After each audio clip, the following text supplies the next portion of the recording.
อันมีพระพุทธพระธรรมพระสงฆ์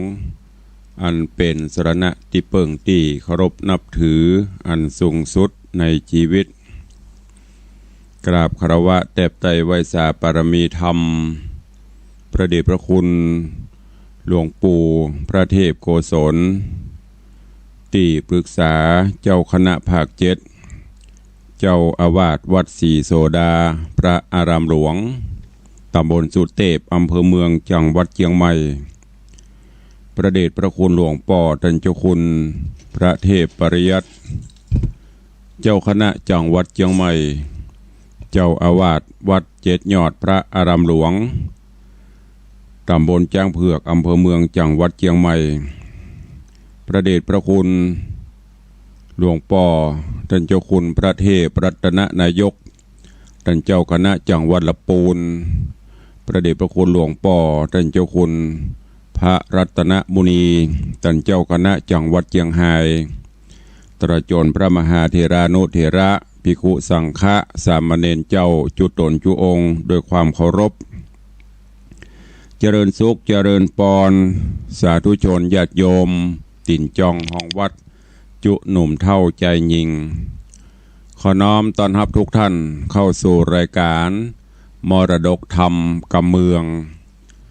ทางสถานีวิทยุกระจายเสียงพระพุทธศาสนาแห่งชาติและสังคมคลื่นเพื่อการศึกษาพระพุทธศาสนาและวัฒนธรรมตลอดจนคลื่นวิทยุสีขาวเพื่อเจ้าประชาส่งสัญญาณกระจายเสียงจากสถานีวิทยุห้องส่งวัดฝ่ายหินตำบลสุเทพอำเภอเมืองจังหวัดเชียงใหม่ในระบบคลื่นความถี่ 104.50 เมกะเฮิรตซ์สถานีวิทยุวัดหนองกายตำบลสันปะยางอำเภอแม่แตงจังหวัดเชียงใหม่ส่งสัญญาณกระจายเสียงในระบบคลื่นความถี่ FM 99.75 102.0 และ 89.25 เมกะเฮิรตซ์สถานีวิทยุบริการสาธารณะวิทยุล้านนาหรือว่าวิทยุ CM77 วิทยุอินเทอร์เน็ตล้านนาส่งสัญญาณกระจายเสียงในระบบคลื่นความถี่ FM 97.5 เมกะเฮิรตซ์สถานีวิทยุพระพุทธศาสนาจังหวัดเชียงรายส่งสัญญาณกระจายเสียงในระบบคลื่นความถี่ FM 99.50 เมกะเฮิรตซ์สถานีวิทยุเวียงป่าเป้าเรดิโอกระจายเสียงในระบบคลื่นความถี่ 90.0 เมกะเฮิรตซ์สถานีวิทยุแดนดินถิ่นล้านนาสันปะตองกระจายเสียงในระบบคลื่นความถี่ 103.50 เมกะเฮิรตซ์สถานีวิทยุมนต์เสียงธรรมอำเภอแม่แจ่ม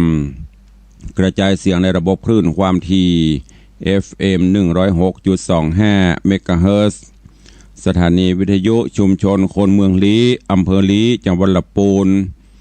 กระจายเสียงในระบบคลื่นความถี่ 103.75 เมกะเฮิรตซ์สถานีวิทยุชุมชนคนนาน้อยจังหวัดน่านกระจายเสียงในระบบคลื่นความถี่ 91.50 เมกะเฮิรตซ์สถานีวิทยุสีคำเรดิโออำเภอเวียงสาจังหวัดน่านกระจายเสียงในระบบคลื่นความถี่ FM 92.50 เมกะเฮิรตซ์สถานีเสียงไซเรดิโอ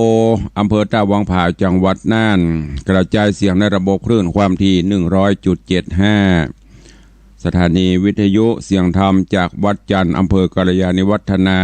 จังหวัดเชียงใหม่กระจายเสียงในระบบคลื่นความถี่ 103.50 เมกะเฮิรตซ์และสถานีวิทยุวัดห้วยตองซักอำเภอจอมตองจังหวัดเชียงใหม่กระจายเสียงในระบบคลื่นความถี่ FM 98.75 เมกะเฮิรตซ์พร้อมกันนี้ก็ยังมีแถมหลายๆสถานีที่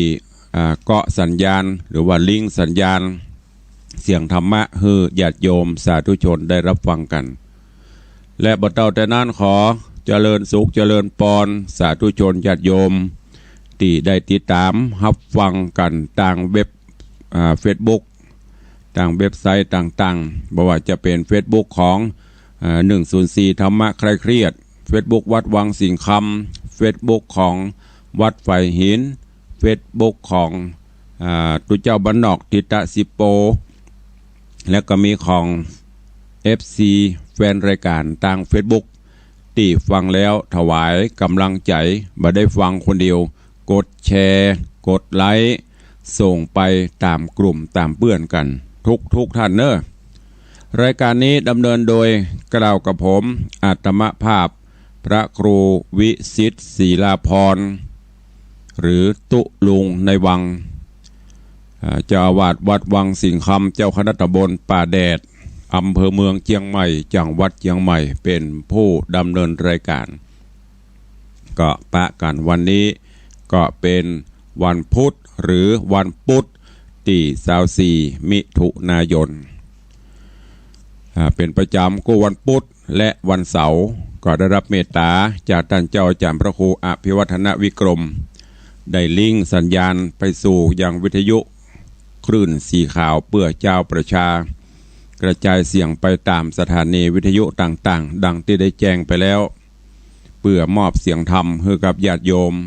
ตั้งแต่เมืองแป่เมืองน่านลำปูนลำปางมาตั้งเชียงใหม่หลายพื้นที่ก็หวังว่าเสียงนี้คงจะไปทั่วถึงหากว่าการดำเนินรายการของตุลุงของอาตมาภาพอาจจะบรรทุกต้องไพเราะสนอหูจะได้ก็ต้องขอประทานอภัยขอสู่มาอภัยด้วยเนอะ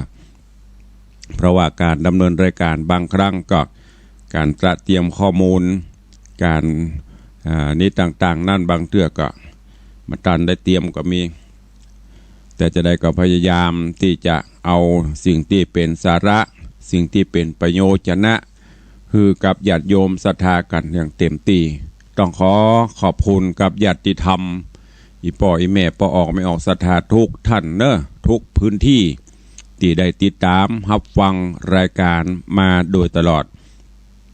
บางเตือบางครั้งก็จะเหนื่อยค่อยพักเกิดไปเกิดมาวันนี้วันพุธวันนี้วันเสาร์ก็ต้องปกงกลุกมาดำเนินรายการโดยภาระหน้าที่ที่ได้รับมอบหมาย3-4 วันมานี้เหนื่อยมหาเหนื่อยแต่การเหนื่อยนี่ไม่ใช่เหนื่อยกายไม่ใช่เหนื่อยใจเนอะแต่เหนื่อยกายเพราะตั้งแต่วันที่17-18ก็เตรียมสถานที่วันที่20ก็มีพิธีประเพณีส่งน้ำพระธาตุเจดีย์ประจำปีแล้วก็วันที่21-22ก็21-22-23เตรียมทำความสะอาดวัดยกใหญ่ทุกจุดทุกพื้นที่เพราะเปิดมาตรวจตะวานี่ต่างเจ้าหน้าที่สำนักพุทธเปิดกับมาตรวจไม่ใช่มาตรวจแต่มาเยี่ยมวัดมาดูที่เรารายงานผลการพัฒนาวัดเพื่อเสนอเป็นวัดพัฒนาดีเด่นเปิดว่ามีแต่กับมันแต่กับเปิดกับมาตรวจแต่เราก็ต้องทำถึงแม้นบัดทรงก็ต้องทำนี่คือหน้าที่ของผู้บริหารก็ทำไปถามว่าเหนื่อยก็เหนื่อยสุดๆแจ้งมาก็ต้องทำงานแต่เตรียมอย่างต่างๆปาญาติโยมก็มาช่วยกัน4-5 คนบ่ได้แต่ว่านี่ก็เปิ้นมาตรวจผ่านไปแต่จะได้รับการพิจารณาหรือไม่ก็รอจากคณะกรรมการเปิ้นอันนี้ก็เลยแจ้งให้ญาติโยมศรัทธาว่าตุลุงหายไปที่ไหนโดยเฉพาะคลื่น104เขานี่2-3เจ้าเป็นเทปเป็นแห้ง วันนี้แห้งบ่ได้เพราะมันกระจายไปหลายที่ก็เลยต้องมานั่งจัดสดแต่ว่าฉันกาแฟฟังบ่ฟังฉันกาแฟฮ้อนก็ฮ้อน ไม่ใช่ตัวเก่าฮ้อนนะส่งน้ำส่งท่าเสร็จมาเช็คเอกสารกำลังนั่งฉันกาแฟดีมันเย็นมาหน่อยเถอะกำลังจะฉันตรวจดูเอกสารความพร้อมตัวปรากฏว่าเอกสารไปต่ำใส่จอนปดท่อมันคว่ำใส่แบบเมียตั้งแต่เอวลงไปเต็มหน้าตักเนี่ย ดีว่ามันเย็นนี่เด้อมันเย็นมาหน่อยอันเนี้ยก็เตรียมงานนี่โดยเฉพาะผู้บริหารงานเนี่ยจะต้องเตรียมความพร้อมลูกน้องทำ10เจ้านายต้องเตรียม100ก็โดยหน้าที่ก็ผ่านไปด้วยความเรียบร้อยดีงาม วันนี้ก็มาพบปะกับญาติโยมสถาเสียงอาจจะบ่ค่อยเป่งค่อยป่อยเนอะก็เรียกก็แอมเราโดนฝุ่นมาหลายวันปัดกวาดเพียวกวาดฝุ่นเข้าเสียงแหบๆก็ขอสู่มาอภัยเอาละบ่ฮื้อเสียเวลาของต่างสถานีเปิ้นอุตส่าห์ถวายเวลาเนาะบัดนี้6 โมงกับแผ่ม13 นาทีละก็วันนี้ได้เอาทำเทศนาเรื่อง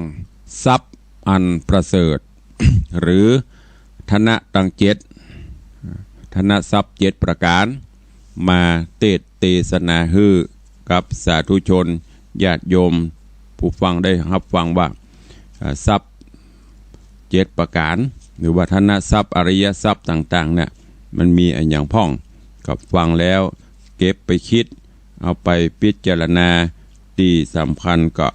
เอาไปประพฤติปฏิบัติณโอกาสบัดนี้ถ้าบัดทันจบก็ต่อวันเสาร์เนอะตามเวลาที่เปิ่นถวายมา นะโมตัสสะภะคะวะโตอะระหะโตสัมมาสัมพุทธัสสะสัทธาทานังศีลทานังหิริทานังโอตตปปะทานังพาหุสัจจัญจะทานังจาคาทานังปัญญาทานันติสาทะโวโดราสัพปุริสะตังลายตั้งยิ่งใจหนุ่มเท่ามีศรัทธาอันเป็นเก้าเป็นประธานมีใจบานชื่นจอยสาระการใหญ่น้อยมวลโมทาอยู่ฟังธรรมจุงได้จำเหือมันอย่ากึดสอดดันต่างใดโอดฟังไปแต่เก้าเฮาจักบอกเล่าไข่กำยังคุมคำอันพาเสดดีลำเลิศเลือลาย7 หลุมหมายบ่อไรไผ่มีไว้นานเล่าทุกคำเจ้าเจยบานสุขสำราญใจจะถึงจัดนาวันลุนยังได้นูนใจบ่อยากใครเครื่องกาโมละศรัทธาจุผู้จงพรำหูยาวไปบัดนี้แดดเตนามนุษย์สาอันว่าคนนันนาหน่อยใหญ่มีพร้อมไว้โลกาหลายภาษาเผ่าผู้พ่องได้อยู่หอมกันพ่องพงเป็นปงปา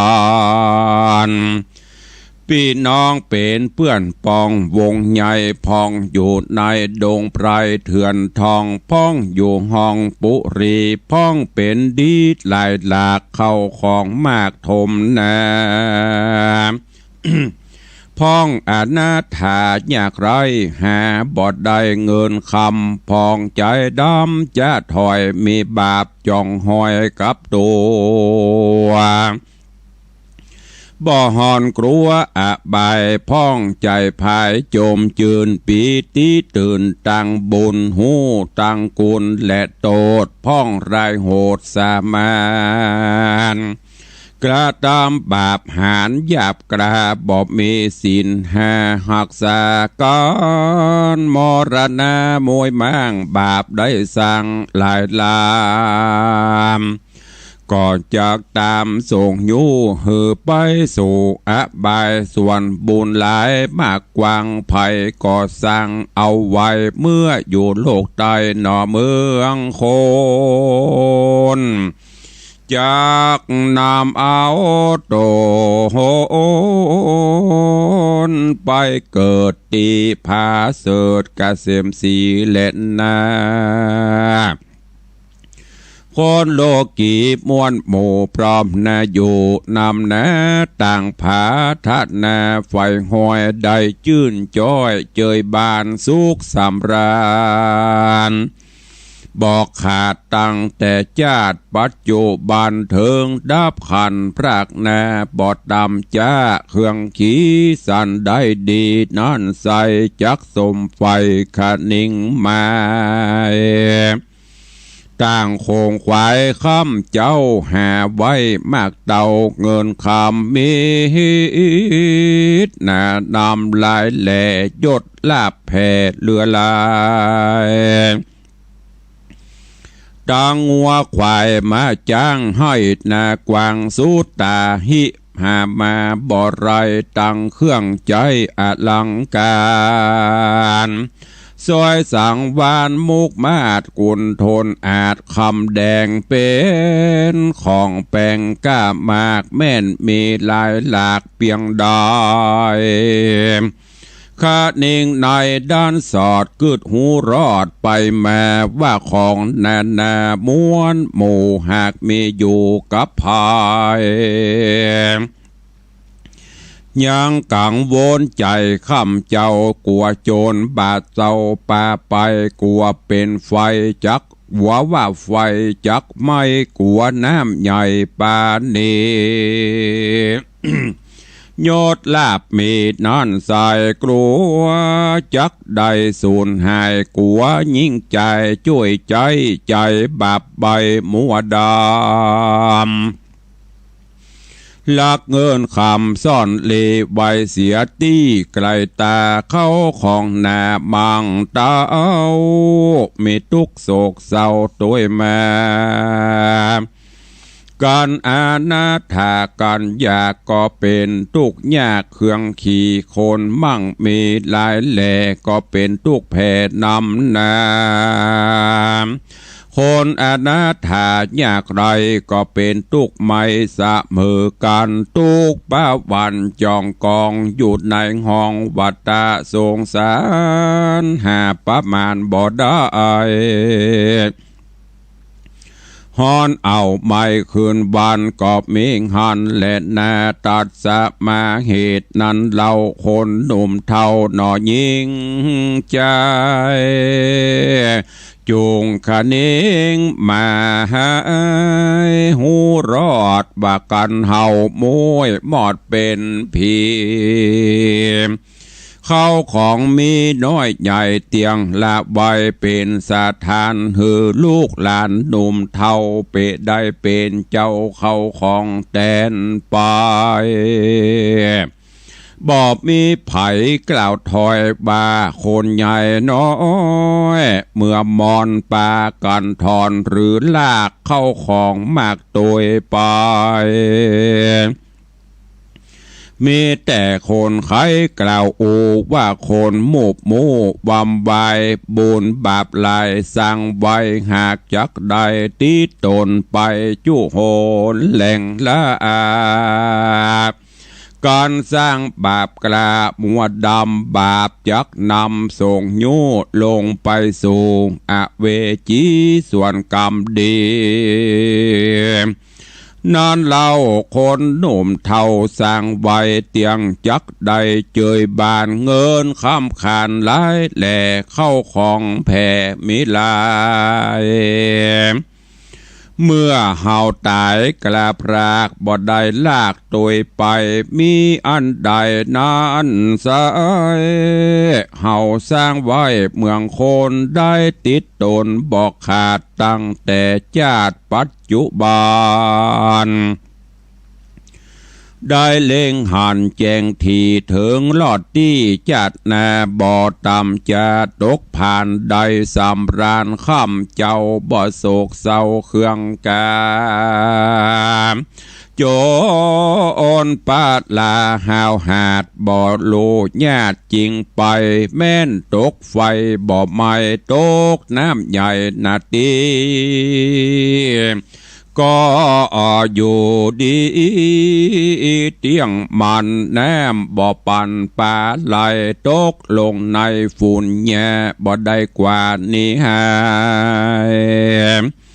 คนยิงใจม้วนหมู่ได้ขวาดหูเล็งหันเขาปะกันแม่ไกลโนบน้อมไว้วันตาคนแน่แน่ใหญ่น้อยมีจองหอยกับต้นเป็นมงคลพาเสดป่าฮือเกิดสวัสดี เงินคำมีหลายหลากพระเจ้าหากคุณนะบ่ต้องหาเสาะซื้อพระจักฮือปันได้คนหน่อยิงใจอยากได้บ่ยากลายเครื่องขี่ขันตีมีตั้งต่อสมาทานก่อเอาคนเดียวสติเหลวจะใจปฏิบัติไว้ตามกองเตียงสมใจป้องไฟหอยได้จื่นจ้อยมนัสสาจักไข่ขี่แย่กล่าวจี้หือหูทีหันสายบาลีไข่บอกเล่าบททวนเก้านั่นใส่คือหากมาได้ศรัทธาเชื่อว่าพระพุทธเจ้าตนเป็นเก้าสัพพัญโยโลกวิโตตรัสรู้ไผ่บ่อู้ไข่ปันได้เล็งหันพับจอดหูแจงรอดกรรมธรรมเชื่ออย่างกรรมหลายหลากบาปบุญมากนานาเชื่อว่าสัตตามวลหมู่อันข้างอยู่สำราญใดอันข้างอยู่สงสารได้สามร้านข้ามเจ้าย้อนบุญเก่าปามาได้เครื่องกาห้อนใหม่ย้อนบาปไล่สะยองมีใจปองพองแผ่วยังดวงเกี่ยวตั้งสามคำสอนงามนั่นใส่ปฏิบัติจะใจบอกขาดบ่ประมาทลาสาพิจารณาควายจอดหูแจงรอดกองดีเมจาทิฏฐิถอยจ้าตั้งบาปกลาดนาบ่หือมาอยู่ไกลละเว้นไว้นี่ไกลสีลังมีสินใสสะอาดบ่หือขาดมัวดำคนหน้านำโลกไตทวนหน้าควายยิงใจสัทธาหลายอาจกล้ามีศีล8ศีล5เจียงคานสะมาตานบอกขาดบ่ประมาทยามวานก่อนดับขันโมยบางจากที่กวางเมืองคนเตี้ยงนำเอาตนไปเกิดจันฟ้าเลิศเมืองสวรรค์ดังลับฝันแล้วตื่นได้โจมจื่นยาวไปศีลดวงใสนี้เรานักปราชญ์เจ้าจะสอนว่าเป็นอาภรณ์ เลิศแล้วป่าหือแกล้วต่างผ่านสุขสำราญจื่นจอยสมไฟหอยขาดนิ่งได้แม่นคนใดมีศีลอันเจียงจีนบ่เศร้าคนหนุ่มเท่าเล่งหานเข้าปากันขาบว่าไอศีลปาหือได้พ้นจากตังตุกยากเครื่องกาศีลนินาบ่เศร้าเป็นอริยทรัพย์เจ้าผาเสดปาหือเกิดสวัสดีศีลมิศีลเป็นปาลามีเลิศแล้วในปาลามีเกี่ยว30ประการศีลเป็นญาณวิเศษปาพ้นเขตมันภายเป็นตั้งเตี้ยวไต่ข้ามสงสารใหญ่เมืองโคนน้ำเอาโตนไปหอดเบียงเกี่ยวยอดเนรปานอันสามร้านข้ามเจ้าบ่หูแก่เท่าจันลาและนาหิริโจหิลิใจละอาเหลือลาย ยินละอายต่อบาปอันกระยาบฮึกนาบาปนาถอยลายบอกเข้าใกล้แป่งปันกัวมันบันตัวเก่าได้โศกเศร้ามองขีตั้งบอดดีเป็นฟ้าก็หลีกหน้านี่ไกลกรรมจังได้ไร้โหดอันเป็นโทษอบายยินละอายเปิดหน้ากรรมหยาบจ้านาอันจากป่าหืดได้ตกต่ำไตอเวจีตั้งบอดดีมนเศร้าบ่อาจเข้าหาตัวโอตตะปะมีความกลัวหยาบโยงใจสะดุงต่อบาปตั้งละหยาบมัวดำกลัวย่างกรรมใหญ่น้อยติดจ้องห้อยตัวไปแม้นคนใดโลกใดทวนนาไข่ใจยิงได้คาดนิ่งข้าอ่ำเจ้ากลัวบาปเศร้ามาปานกรรมตัวหานมาแปดบาปโกดแขวดตัวให้มาแปดไปตนตัวบ่เมามัวหลายหลากได้เว้นจากตั้งผ่านจากเจยบานชื่นจอยสมไฟหอยผาทัดนาและนาปาหูสัจจันจะมันเข้าหานักปราชญ์แล้วโอกาสจะทำก้อมสอนงามมากกว้างมีอาจอังสัปปะการขอ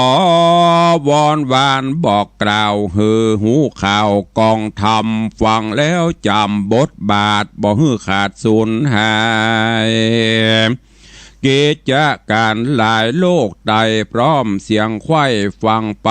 พญาไว้หูไว้ฟังแล้วได้จำมาพิจารณาไข้จอดหูแจงรอดกองดีต่างให้มีหลายหลากกองดีหากมีนาม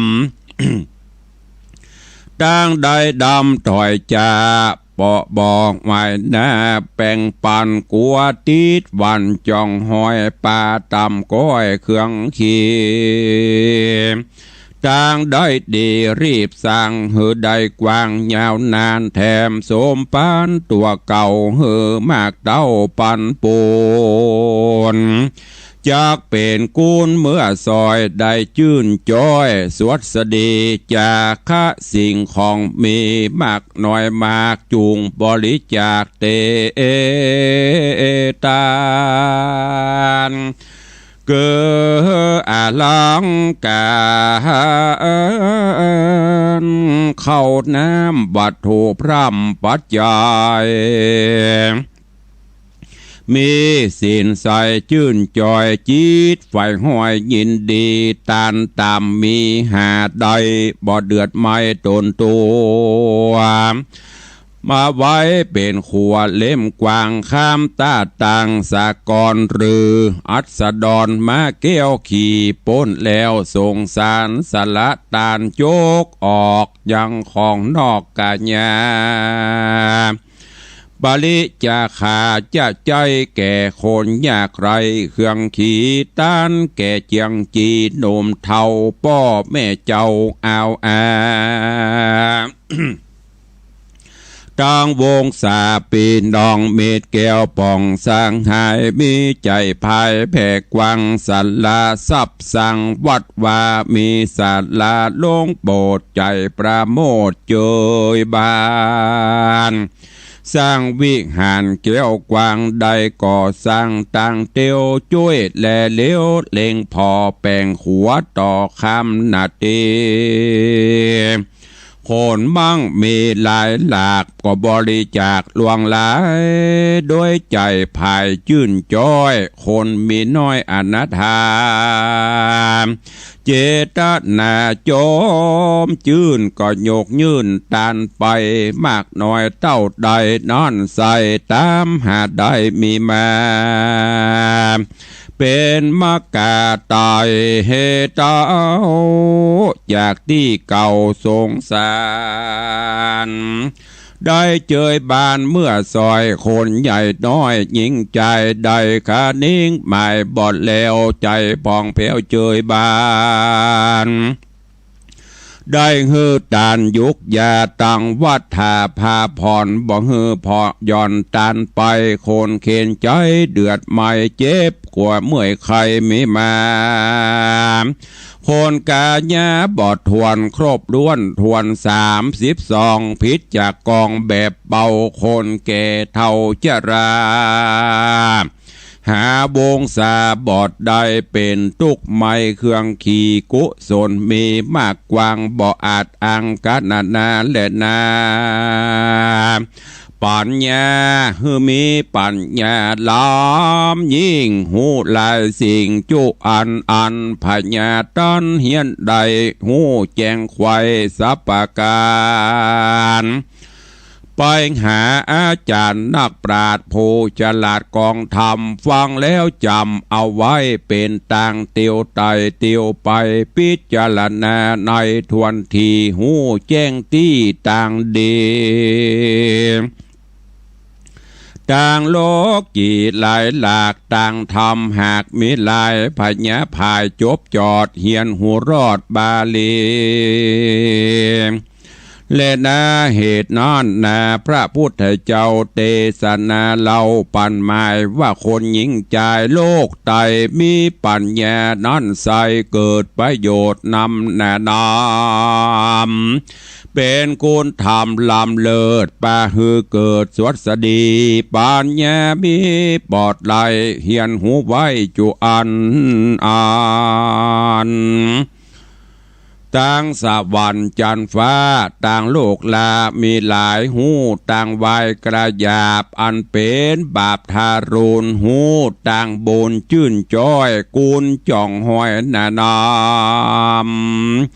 จะมีปัญญาใสล้อมหลายหลากได้พ้นจากต่างผ่านส่วนว่าการโลกไตมีพร้อมไข่เรือลายปัญญาภายพองปัญญาภายองอาจหู10ประสาทนาตังสัพพะ10ป่ามวลหมู่อันมีอยู่บ่ไรเฮียนหูไว้จบทองปัญญาปองหูแจงหูก็เป็นเก่าแห่งสุขีปัญญามีขวาดหูได้นำมาเอาไปสู่สวรรค์ปัญญาตันจบจอดนำไปรอดเนรปานปนส่งสารโลกลาตลาบกว่านิรันดรก็มีหันและนาเนติตังขีญาสังวันนาวิเศษจาห้องเหตุธรรมเทศนาธนะเจตทรัพย์อันประเสริฐก็บังโกมสมเรศสเดช วันนี้ก็ได้นำเอาธรรมเทศนาเรื่องทรัพย์อันประเสริฐ7ประการหรือห้องว่าอริยทรัพย์มาเทศนาเป็นธรรมปืนบ้านล้านนาคือสาธุชนญาติโยมทั้งหลายได้รับฟังต่างหลายทรัพย์ต่างๆมีตึงทรัพย์ไปนอกทรัพย์ไปในทรัพย์ไปนอกอันมีแก้วแหวนเงินคำมณีอย่างต่างๆรถรางโฉนดที่ดินอย่างมูนี้อันนี้เป็นทรัพย์ไปนอกอยู่กับเฮาบ่คงทนถาวรเมื่อเฮาล้มตายจากไปก็ตกเป็นสาทานเป็นของลูกหลานสืบต่อไปหน้าหรือบางเตื้อก็ขายกะแบ่งกันไปกะสลับซับเปลี่ยนเจ้าของกันไปเรื่อยๆแต่ว่าทรัพย์หรือขุมคำอันนี้อันประเสริฐนี้ที่จะอยู่กับเฮาตลอดถ้าเฮามีความพร้อมหมู่นี้ก็มีอยู่7ประการเป็นว่าทรัพย์7ประการหรืออริยทรัพย์ในทางพระพุทธศาสนาประทรัพย์ขุมแรกก็คือศรัทธาเชื่อในสิ่งที่ควรจะเชื่อ นั่นก็คือเชื่อในหลักธรรมคำสอนเชื่อในสิ่งที่เราได้นำมาพินิจพิจารณาแล้วจะไปเชื่องมงายในสิ่งที่ไร้ ประโยชน์ในสิ่งที่มันเป็นจริงอย่างเปิ้นจุเปิ้นไล่เนี่ยนะก็เพราะเนี่ยเขาเชื่อง่ายมันมีความศรัทธา เอามันลงเลงมันก็เลยมีอันที่จะต้องเสียเข้าเสียของแต่ศรัทธาในที่นี้ในภาษาธรรมะนี้ศรัทธาความเชื่อคือเชื่อในสิ่งที่ควรเชื่อเช่นเชื่อว่าทำดีย่อมได้ดีทำชั่วย่อมได้ชั่ว อันนี้เป็นต้นอันนี้คือหลักการหลักธรรมแต่ไม่ใช่ว่าอย่างที่เขาว่าทำดีได้ดีนั้นมีที่ไหนทำชั่วได้ดีนั้นมีถมไปเอาไปเชื่อเปิ้นดีแต่มันดีบ่เหมือนก็เดือดร้อนอันนี้เป็นขุมทรัพย์อันที่หนึ่งขุมทรัพย์อันที่สองศีละหรือศีลังก็คือศีลอันเป็นขุมทรัพย์ที่รักษากายวาจาให้เรียบร้อยเฮามีศีลรักษากายวาจาเฮาสงบสงเงียมเจียมตัวผู้มีศีลนี่พอมันตึงม่วนหูม่วนใจน่ากราบไหว้ศีลรักษากายรักษาวาจารักษาจิตใจของเฮาขุมที่สามคือหิริคือความละอายต่อบาปละอายต่อทุจริตต่างๆจะทำอะไรที่มันเป็นบาป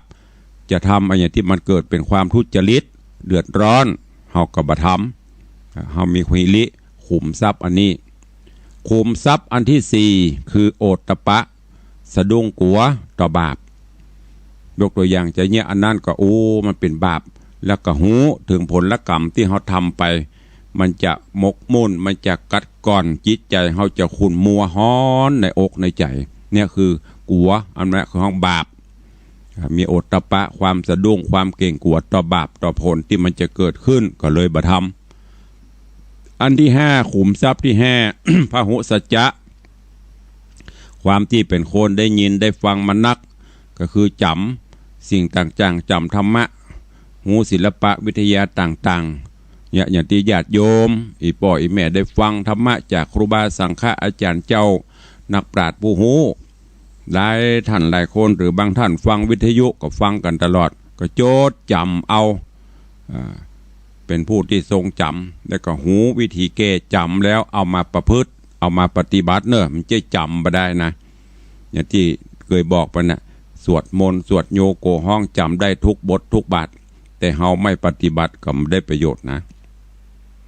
ขุมทรัพย์ขุมที่หกจาคะคือการสละฮือปันสิ่งของตัวเก่าแก่คนที่ควรฮือปันคำว่าแก่คนที่ควรฮือปันก็คือผู้มีศีลปีทำแล้วให้เป็นสาธารณประโยชน์ทำลงไปที่เฮาบริจาคเกิดเป็นประโยชน์ต่อส่วนรวมสละฮือปันไปหรือว่าผู้ตกทุกข์ได้ยากก็ฮือปันช่วยเหลือสงเคราะห์ไปอันที่แปดขุมที่อันที่เจ็ดขุมที่เจ็ดก็คือปัญญาเนี่ยเป็นแบบสลีกันใจถึงวันที่มันเดือดร้อนก็เพราะเฮาขาดปัญญาเปิ้นนั่นหน่อยก็เชื่อบอกนี้หน่อยก็ฟังเชื่อแบบพินิจแบบวิเคราะห์แบบพิจารณาถ้าเฮามีขุมทรัพย์อันที่เจ็ดคือปัญญารอบรู้สิ่งที่เป็นประโยชน์และสิ่งที่บ่เป็นประโยชน์ก็คือแยกออกมีสติปัญญาของเฮาอันเนี้ยเปิ้นเฮาว่าอริยทรัพย์ถ้าไผเอาขุมทรัพย์ถึงเจ็ดหรือว่ามีขุมทรัพย์ถึงเจ็ดเนี่ยประจำตนประจำตัวเขาก็จะเป็นทรัพย์อันประเสริฐนี่เพราะว่าทรัพย์ภายในจิตในใจเขาเนี่ยไปทำบุญท่านเนาะเขามีศรัทธาเขาก็เชื่อแล้วเขาคิดเป็นนะว่ามันจริงเนาะถ้าทำแล้วเป็นประโยชน์เขาก็ทำไปอันนี้คืออริยทรัพย์หรือธนทรัพย์หรือทรัพย์อันประเสริฐเจ็ดประการที่ตุลุงได้น้อมนำมาเทศนาฮือท่านทั้งหลายได้รับฟังกันในวันนี้เทศไปเหลียวพอเวลาไปกับวุยเห็นนี้ใกล้จะหมดแล้วก็ต้องขอบคุณเนอะกับท่านผู้อำนวยการสถานีวิทยุทุกสถานีที่ได้เมตตาถวายเวลาแล้วก็อนุโมทนาขอบคุณกับท่านผู้ฟังทุกท่านที่ติดตามรับฟัง คือกำลังใจมาโดยตลอดเนอะวันนี้ก็ก่อนที่เราจะเปิดหน้าไมค์อู้จ๋า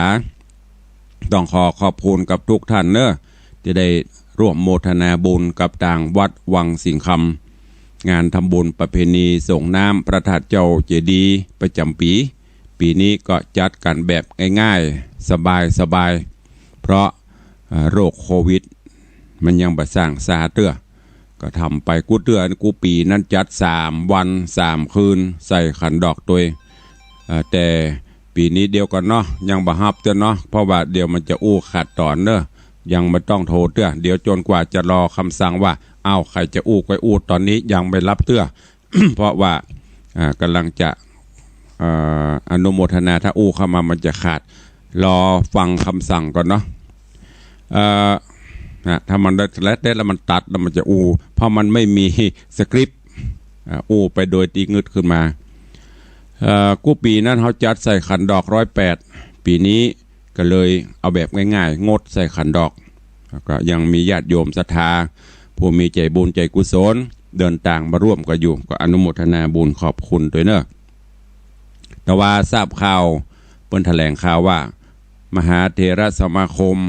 แล้วก็ทางรัฐบาลปลดล็อกคือวัดจัดกิจกรรมต่างๆได้ตามปกติกูเตือนนี่เปิ้นห้ามอันยังก็ห้ามประเด็นนี้มีได้ตามปกติแต่ยังต้องสวมหน้ากากยังต้องป้องกันอยู่ก็เป็นข่าวดีไหมเด้อ ก็ขอบคุณตัวเองแล้วก็บัดเจ้าแต่นั้นตามที่ตุลุงได้ประชาสัมพันธ์เชิญชวนญาติโยมร่วมบริจาคจตุปัจจัยที่กำลังพัฒนาในส่วนของซ่อมแซมฝ้าเพดานวิหารหลวงวิหารพระเจ้าตันใจตอนนี้ก็เสร็จไปประมาณสัก75 หรือ 80%จะเร่งให้มันแล้วก่อนเข้าไปก่อนสิ้นเดือนนี้วันนี้ดังนอกถ้าจะเสร็จแล้วก็จะเข้าห้องพระก็ขอบคุณตัวก็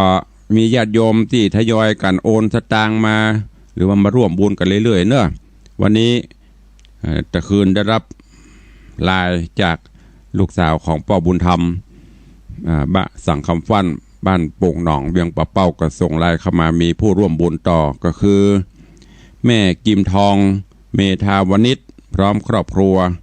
ไม้สักไม้แกะสลัก1 ชุด300 บาท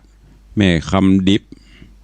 นายอัครเดชนายนิวัฒน์เกี่ยวพรหมทะบ้านสีเวียงทอง1 แผ่น300 บาทรวมเป็น600 บาทโอนสตางค์มาก็อนุโมทนาบุญตัวสายบุญจากพ่อบุญธรรม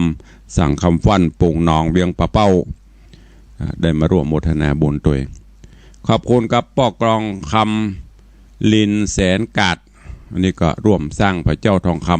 ำก็เข้าใจว่าถ้าปลดล็อกอย่างอี้เฮาคงจะได้รอพระเจ้าทองคำกันก็ประมาณเพื่ออาจจะเป็นวันอายุวัฒนะมงคลวันเกิดของตุลุงเนี่ยก็ลองดูแหมกรรมเนาะในส่วนที่ท่านที่มาให้มาหอมส่งน้ำประทาดอย่างต่างๆนั่นก็เดี๋ยวตุลุงจะรวบรวมแล้วก็จะได้ประชาสัมพันธ์แหมกรรมเนาะตอนนี้ก็อย่างที่ได้บอกไปเสร็จงานแล้วก็ต่องานยังบ่ได้ลงบัญชีเป็นอย่างเตื้อแต่ซองอยู่หั่นก็รอสักระยะเดี๋ยวจะได้อนุโมทนาต่อเนาะเอาละตะเล่ใครใครจ๋าเข้ามาเนอะใครจะตัวก็เข้ามาได้0817836540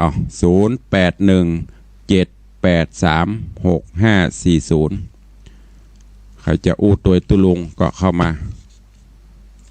มีก็ตะกี้ยังมาตอนตะเล่ประเด็นนี้เปิดแล้วเข้ามาได้ขอบคุณเนอะโยมแม่สุทินลวนบ้านโป่ง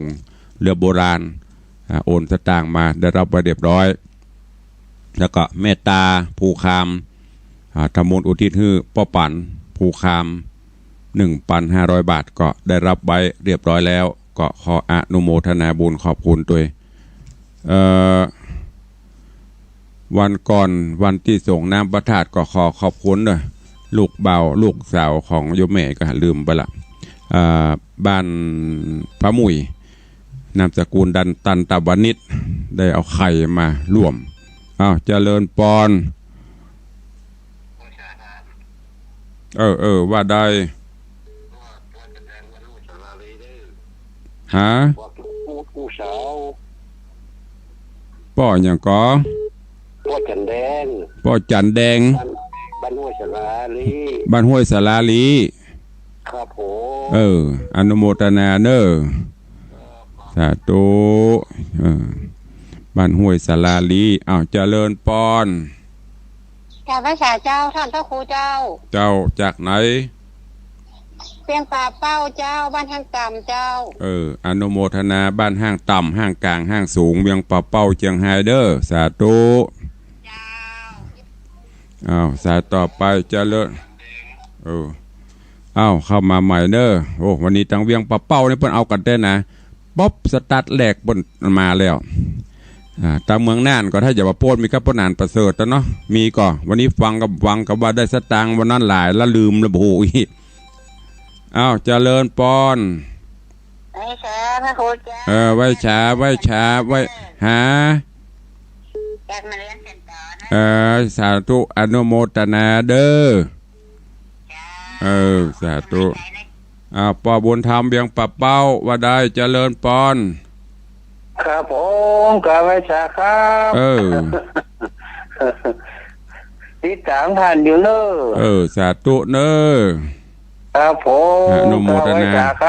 ลูกสาวส่งไลน์มาเมื่อตะคืนได้รับเรียบร้อยแล้วแจ้งไปเรียบร้อยแล้วเด้อครับผมได้ยินแล้วครับสาธุร่วมทำบุญเลยก็มีก็แจ้งมาเนอะสาธุเจริญปอนป่อบุญธรรมบ้านปุ่งหนองเวียงป่าเป้าเจริญปอนฮัลโหลเข้ามาเด้อ0817836540สายตั้งใต้นี่มีก็ตั้งฮอดตั้งจอมตองตั้งสันป่าตองกาประกาศสถานีวิทยุปดโตปดเจ็บกลางมีก่อเนี่ยโซนตั้งใต้เนี่ยอย่างก็ตั้งโซนสันป่าตองตั้งหางดงมีก่อเจริญปอนไหว้เจ้าจากตั้งได้อยากแม่บางเจ้าแม่บางเจ้าวันเกิดท่านพระครูเมื่อใดก็เจ้าเดือนสิงหาคมเนอะเกิดกลางภาษาหน้าฝนกลางภาษาเนาะจะเหมารถหอมสตางค์ว่าตั้งบริเวณเดือนละหมื่นจับพอดีเจริญปอนเนอะสาธุหอมสตางค์ว่าตั้งบริเวณเนี้ยเจริญปอนนมาจากการเนอแม่ดาราเนอน้องแฝกน้องแฝกสารปีแม่จะดุ้งตื่นมาเดียวนี้ธรรมโมสังโฆเหียเตอเทศธรรมปจบรับลูกประเดี๋ยวนี้โอ้บัดตันได้กินแล้วเพราะแต่คืนมันเมินล้ำเอานาฟังของเบิ้นไปนะรับดึกไปหน่อยโอ้บ่เป็นยังลูกควายก็ดีกว่าบรรลุกเนาะตันได้ฟังเห็นหน่อยเจริญปอนเนอะสาธุโอ้ก็ลูกประเดี๋ยวนี่อีแม่กำลังลูกไว้สาอันนี้ก็กำลังลูกเห็นมั้ยกะรับสถาเขานี่สบายแตะนอนฟังตู้เจ้าวางเกิดเป็นงูกันเนอะว่าได้วันนี้ม่วนสอบคนเนอะ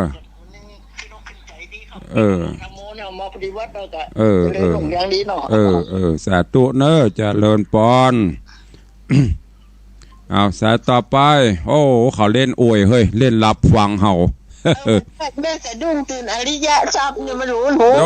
อันนี้ก็ขนาดบะใจสะดุ้งตื่นเนี่ยบะรับสะดุ้งตื่นนี่อย่านั่งแล้วสะดุ้ง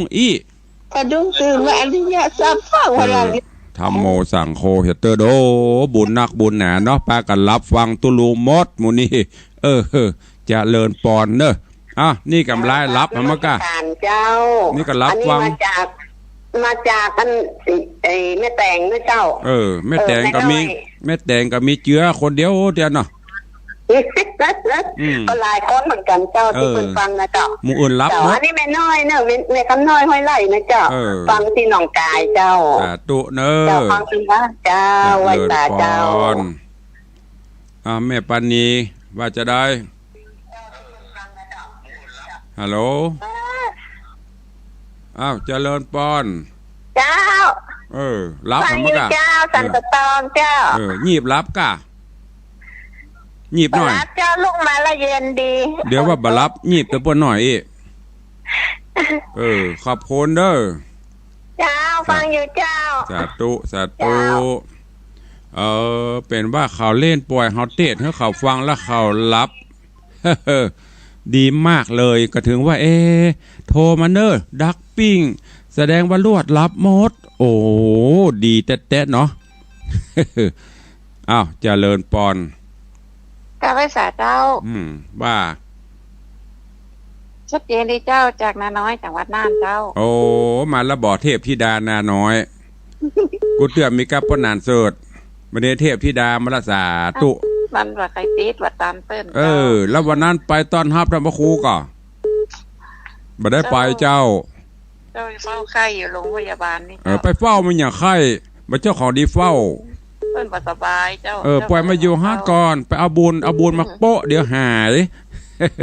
อู้เล่นบ่ได้เนอะดีละด้วยละอุปถัมภ์อุปถากก็เด้อ อนุโมทนาสาธุเติ้นเปิ้น สาธุบุญรักษาบุญรักษาเด้อ เจ้าสวัสดีเจ้า จะเลินปอนปันหอมปันหายเด้อโยมเสียเล่นบ่ได้ อยู่ห้องยาเฝ้าไข้อ้าวว่า แม่เอาไปเลยแค่จางแล้วเขามายอมไปแม่ไปอยู่เนอะแม่เหยบ่มาไม่ได้กลับมาก็ได้แม่เป็นอย่างเด้อเจ้าถึงจะไปถึงจะไปแต่เขาบอกไปแม่ก็ไปบ่ได้เนาะไปที่สนุกขึ้นไปที่สนุกขึ้นงานเขานักเนาะขอรอก่อนเนอะ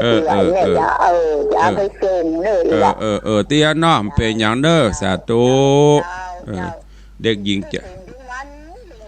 ขณะที่เอียนอกก็ยังต่ออยู่นะ อีแม่จันดีอีแม่ถึงจะไปปตอูอย่าเปิ้นอย่าให้แต่บ่มาสักตัวอ้าวเจริญปอนไปสาเจ้าว่าใดว่าแหละแม่ฟังอยู่เนยแม่อยู่แม่แต่งประโมแม่แต่งแม่ตื่นเมื่อตี 3แล้วเจ้านอนบ่หลับบอกก็ว่าหยิบหลับบ่ยิบบ่รับบ่ได้รับฟังเนอะ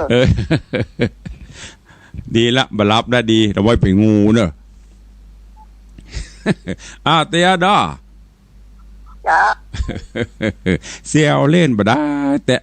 รับเตอะเป็นยังนอนฟังก็ได้นั่งฟังก็ได้นึ่งเข้าอยู่ก็ได้เข้าห้องน้ำก็ได้เนอะไม่มีปัญหาตุลุงเสียวเล่นบ่ได้คนเฒ่าเป็นรายงานอีแม่สะดุ้งตื่นได้ยินอริยสัพโหไทยวัดถูกหวยรางวัลที่1กันฮะอริยสัพเลยพันงาดพระเลดลุกตุลุงบอกหวยอีบ่ฮู้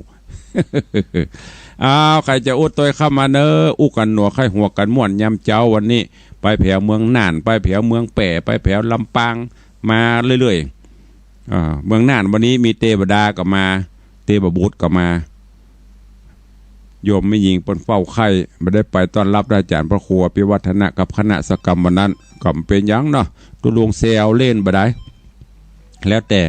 ทำบุญสะดวกสบายเจริญปอนจากไหนเอ่ยจากเมืองลี่เจ้าแม่พรเจ้า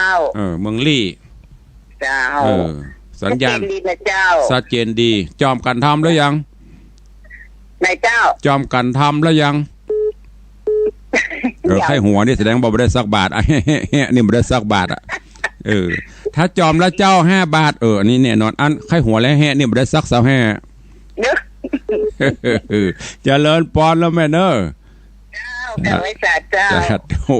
าแต่แล้วปนต้องจอมนะ3 บาท2 บาทเขามาวัดกันเนาะเอากระป๋องนมแป้งออมสินให้เกณฑ์จะเลินปอนไม่สาครับตุลุงครับจากไหนนี่วิเวกแม่โจครับว่าจะได้ฟังกู้เจ้านะครับฟังกู้เจ้าแต่บ่ใส่กันทำสักเจ้าเนาะครับผมคำนี้ต้องใส่เนอะเจ้าระบาดเนอะครับผมสาธุ จากแม่โจ้สันทรายแต่หรออย่าเฮามาวัดเพิ่นยังใส่กันทำเนาะอันนี้เต็ดกูเจ้าผมได้สักบาทอ่ะยังน้อยเจ้าละบาทเดือน30 บาทปีนึงก็ได้300ละฮะดีกว่าไม่ได้สักบาท ยังหายไปอย่างเวลาหมดเวลาพอดีสัญญาณเตือนแล้วเนาะอู้ไปม่วนไปเอาแล้วเนาะปอหอมปากเจ๊กะนาฬิกาเขาโวยกะอันนี้57พอดีหมดตากระลายละก็วันนี้ใครจะอู้ตัวแหมสักสายได้อยู่ตลอด เจริญปอนไอ้อย่างเนี้ยตลอดตะเล่นเข้ามาอยู่ห่างดงเจ้าห่างดงบ้านหยังบ้านรุ่งอรุณเจ้ารุ่งอรุณกับเปิงแล้วเราวันนี้กำลังรุ่งอรุณวันใหม่อ่ะเจ้าเจ้าเป็นปี3เป็นกิจวัตรประจำวันดีละสวดมนต์ไหว้พระทุกวันดีละโมทนาสาธุเนอเจ้าเจริญปอนจากบ้านรุ่งอรุณห่างดงมันเป็นหยังอันนั้นกิจวัตรได้กันน้อยกันละคนละน้อยเนาะ เจริญปอนสายสุดท้ายจากไหนไม่คือโดยสเก็ตเจ้าไม่คือนึกว่าแม่น้ำปิงโดยสเก็ตอีก ว่าใดวันนี้ของตูเด้อแสตูจอมกี่บาทละถ้าออกกระจาก็จะไปบ้านตู้ลุงวันนี้จอมกี่บาทวันนี้ยังไม่ได้จอมเลยเจ้าก็เดี๋ยวก็จอมไปเนี่ย3 บาทเจ้าพระพุทธ1 บาทพระธรรม1 บาทพระสงฆ์1 บาทจะเลิศปอนเด้อสาธุเอาแล้วเนาะวันนี้กันหนัวไข่หัวกันม่วนยามเจ้ากำใดที่ไปเล่นเนอะเซียวกันเล่นได้ไข่หัวก็อันไหนที่มีสาระมีประโยชน์นะโดยเฉพาะอริยทรัพย์7 ประการก็น้อมนำไปคิดพิจารณาไปใช้ในการดำเนินชีวิตประจำวันเนอะที่สำคัญก็ศีลสมาธิปัญญา รักษากายวาจาใจของเฮาโดยการมีศีลมีธรรมก็จะน้อมนำมาซึ่งความสุขสู่ญาติโยมศรัทธาวันนี้เวลาหมดเวลาตุลุงขอนำรายการจากไปก่อนเนอะพี่น้องตั้งเปรตั้งน่านตั้งอย่างที่ฟังจากคลื่นสีขาวเพื่อเจ้าประชากรปะกันในวันพุธและวันเสาร์ส่วนพี่น้องที่อยู่คลื่นของไฟหินหนองกาย CM77 ตลอดจนตั้งเชียงไฮ้นี่ก็ปะกันประจำทุกเจ้าก็ขอบคุณโดยอยู่ดีมีสุขมันกันจุตนจุองจุผู้จุคนเนอจัตตาโรธรรมาวัตันติอายุวันโนสุขังพลัง